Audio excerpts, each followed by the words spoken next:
Hey everybody, in this video tutorial I'm going to show you how to use the random meal generator tool to generate random meal ideas.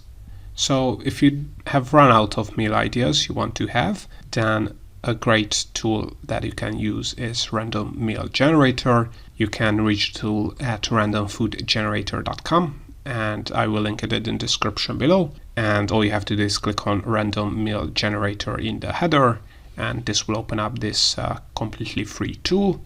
And as you can see in the screen, it's a really easy tool.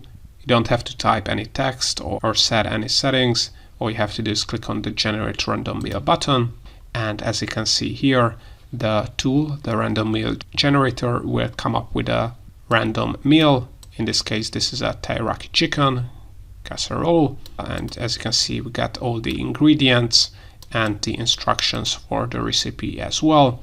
A nice image of the meal we have generated.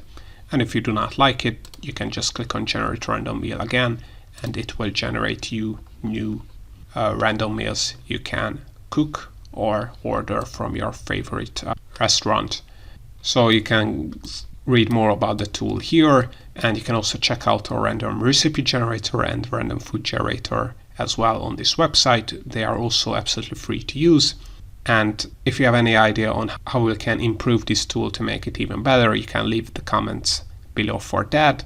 And you can also contribute to further improving the project. I will add donate buttons to the tool in the future. We really appreciate it, but all in all, this is how you can use the random meal generator to generate random meal ideas for your next meal.